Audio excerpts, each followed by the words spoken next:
Whether you're buying or selling a home in Lethbridge, remember one thing: nice guys finish last. Hey, it's Carrie Flatla here, Associate Broker at Remax Real Estate Lethbridge and Flatland Associates. So what do I mean by nice guys finish last? I'm not talking about you, the home buyer or the homeowner wanting to sell. I'm actually talking about the realtors.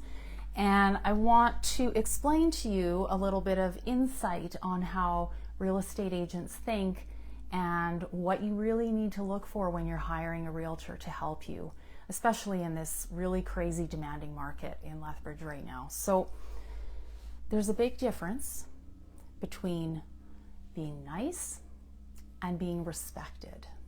There's a big difference between wanting to be liked, which most people in sales naturally want to be liked by their clients and by people in general, and being a respected, trusted advisor in a very demanding profession.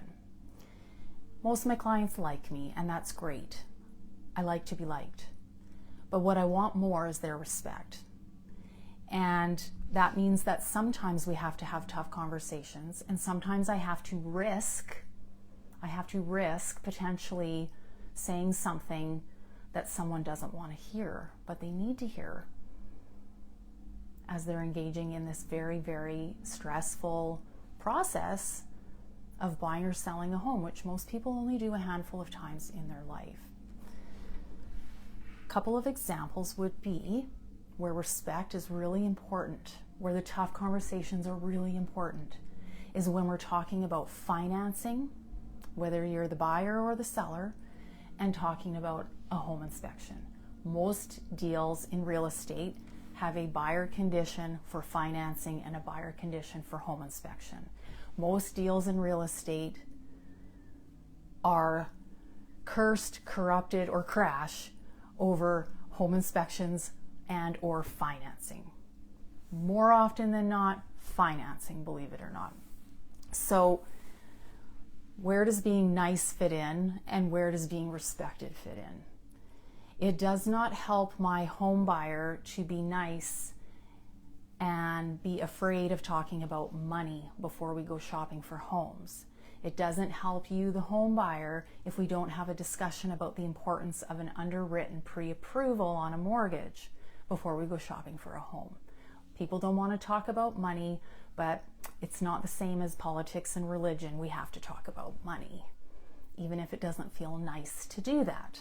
Because if you actually can't get a mortgage in the 11th hour for the home that you wrote on, a whole bunch of people are going to have their dreams crashed.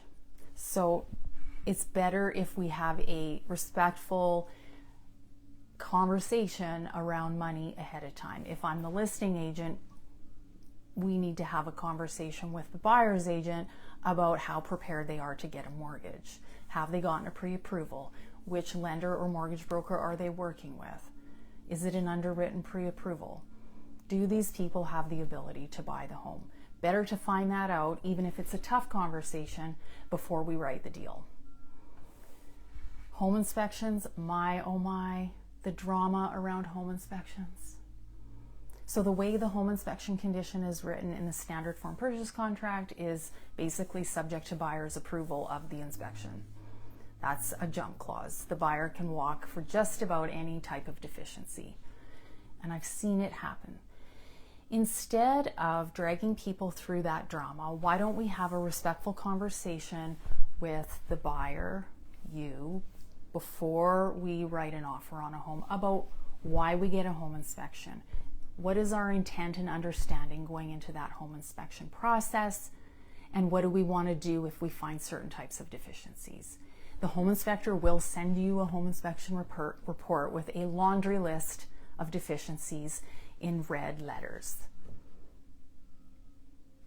Every house will have deficiencies, but what are we going to do about it? What is reasonable and what isn't reasonable? How many buyers might be lined up behind you for that house that would be happy to buy it with all its imperfections? And if I'm the homeowner and I have a listing agent representing me, we need to have a discussion about inspections, what might come up on the inspection, how we're going to handle it, how we're going to handle an inspection condition if it's on the offer. Again, these things don't make the realtor nice, but your realtor should be having these conversations with you because they should have a plan and a strategy how we're going to handle these things. There are too many deals crashing or being corrupted and cursed and creating all kinds of drama and stress for everybody for no good reason, because everyone is just trying to be the nice guy. You can be nice, but you also need to provide expert professional advice, which sometimes doesn't feel nice.